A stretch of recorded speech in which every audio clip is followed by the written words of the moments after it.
Congress party ने आज की रामलीला मैदान की रैली से जो सबसे महत्वपूर्ण संकेत दिया है वो यह कि वो भूमि अधिग्रहण को लंबे समय तक अपने राजनीति को फिर से जमीन पर खड़ा करने के आधार के रूप में अपनाए रखेगी।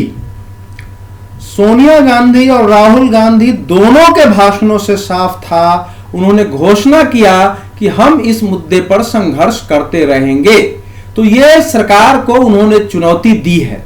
लेकिन अगर दूसरी दृष्टि से देखें तो इस रैली को जितना प्रचार दिया गया था, स्वयं कांग्रेस के नेताओं ने इस रैली को जितना महत्व दिया था और इस रैली के जो आधार स्वयं बना दिए थे, उस दृष्टि से देखें तो निश्चित रूप से कांग्रेस के समर्थकों के लिए, कांग्रेस के हित चिंतकों के लिए और देश में एक सशक्त विपक्ष चाहने वालों के लिए उम्मीद की किरण नजर नहीं आएगी।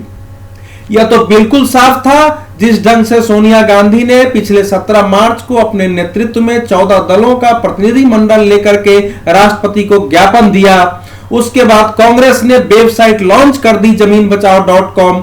सोनिया गांधी ने अनेक राज्यों में राजस्थान, पंजाब, मध्य प्रदेश, हरियाणा का दौरा करके किसानों के बीच यह मुद्दा बनाने की कोशिश की। उसके बाद जब राहुल गांधी वापस आए 59 दिनों के अपनी अज्ञातवास कहिए, उनका ध्यानवास कहिए, उनका साधनावास कहिए, उनके आत्मचिंतन का वास कहिए, जो भी नाम दे दीजिए, जब वापस आए तो 17 तारीख को उनकी सबसे पहली मीटिंग जो रखी गई थी वो किसानों के साथ रखी गई थी। और कांग्रेस के नेताओं ने दो आधार इसके बना दिए थे।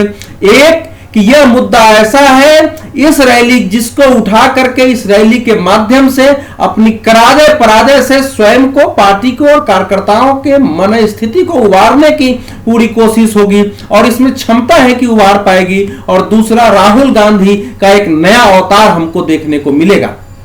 क्या रामलीला मैदान में दिए गए भाषणों के बाद, चाहे वो सोनिया गांधी का हो चाहे राहुल गांधी का हो, कोई यह कह सकता है कि उसमें कुछ नयापन था, कुछ नई बातें थी?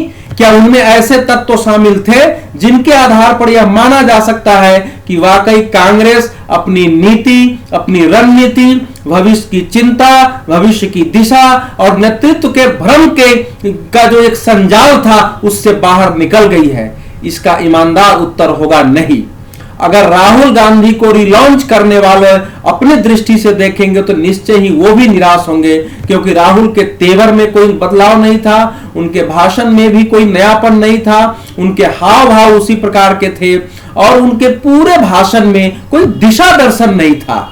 बातें वही थी जो पहले से कही जा चुकी है, जो कांग्रेस अपने भूमि अधिग्रहण कानून को लेकर दावा करती रही है। नरेंद्र मोदी की आलोचना, सरकार की आलोचना और फिर अपने दावे, इनमें ऐसा कुछ भी नया नहीं था जिससे देश भर के निराश हताश कार्यकर्ताओं में कोई उम्मीद जगे। और यह सबसे बड़ी विफलता है इस रैली की। जहां तक सोनिया गांधी के भाषण का प्रश्न है तो उनके लिखित भाषण में तेवर जरूर आक्रामक थे सरकार के विरुद्ध, लेकिन जैसे राहुल गांधी ने कहा कि हम आगे आपके लिए, किसानों के लिए, मजदूरों के लिए लड़ते रहेंगे और विजय प्राप्त करेंगे, वैसे उन्होंने भी कहा कि लड़ेंगे। लेकिन लड़ाई के तरीके क्या होंगे, कैसे वो सरकार पर हमला करेंगे, उसकी रचना क्या होगी, इसके विषय में कोई कार्यक्रम रूपरेखा प्रस्तुत नहीं किया गया। और भाषण इतना निराशाजनक था, भाषण में रस की इतनी कमी थी, अरुचि इतनी ज्यादा थी कि सोनिया गांधी के भाषण के बीच में ही लोग उठ करके जाने लगे। खाली कुर्सियां ये बता रही थी कि कांग्रेस की रैली में आए हुए लोग उसके निष्ठावान कार्यकर्ताओं से ज्यादा उसके नेताओं द्वारा भेजे गए थे, जिनकी रुचि भाषण में, जिनकी रुचि भविष्य के संघर्ष में न होकर के केवल रैली में भीड़ बढ़ाने तक थी। और ज्यों ही उनको उनके मन के अनुरूप भाषण नहीं मिला, वो उठ करके जाने लगे। तो जिन लोगों ने यह कल्पना की थी कि इस रैली के बाद शायद नरेंद्र मोदी को और उसकी सरकार को बहुत बड़ी चुनौती मिलने वाली है, उनको थोड़ी निराशा जरूर हाथ लगेगी। यह प्रश्न भी उठ रहा है कि जब 17 मार्च को सोनिया गांधी ने स्वयं 14 दलों का नेतृत्व किया था, उन्होंने ही पत्रकारों के सामने बयान दे दिया। इसका अर्थ यह था कि उन दलों ने इस मामले में कांग्रेस के नेतृत्व को स्वीकार किया है। तो फिर ऐसी रैली को समूचे विपक्ष की रैली क्यों नहीं बनाई गई?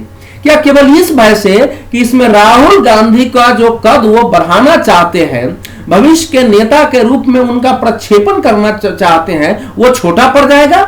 राहुल गांधी कहीं उस अन्य नेताओं की आभा में ढक जाएंगे?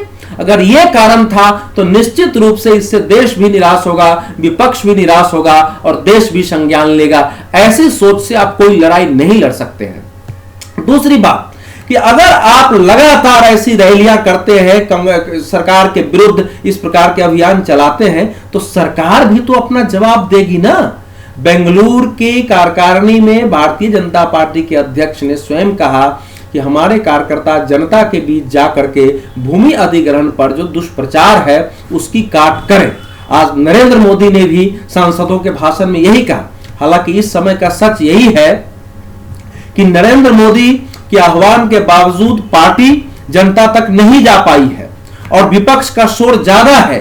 विपक्ष ने जो यह प्रचार किया कि यह पूरी तरह किसान विरोधी है या कॉर्पोरेट समर्थक हैं, वो शायद जनता तक ज्यादा पहुंची। हालांकि ये सच नहीं है, लेकिन भाजपा अभी इसकी काट करने में पूरी तरह सफल नहीं है। और यही साबित करता है कि कांग्रेस अगर बेहतर तरीके से तैयारी की होती, लोगों को समझाने लायक भाषा में अगर सोनिया गांधी और राहुल गांधी का भाषण तैयार किया गया होता, लोगों के अंदर ये भाव बैठाया गया होता कि हम आपके साथ हैं, हम संघर्ष करेंगे, तो इस रैली को बेहतर सफलता मिलती।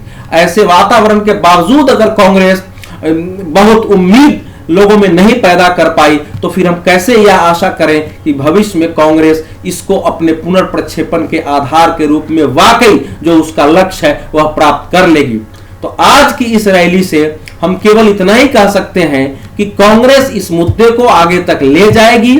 वो राहुल गांधी और सोनिया गांधी की रैली कराएगी, अपने तरीके से सरकार का विरोधी वातावरण बनाएगी, संसद में भी सरकार का घेराव करने की कोशिश करेगी, लेकिन इससे कोई नरेंद्र मोदी सरकार को बहुत ज्यादा दबाव में ले आएगी और इसके आधार पर उसकी पार्टी कोई पुनर्गठित होगी, यह संदेश कम से कम आज की इस रैली से नहीं निकला है।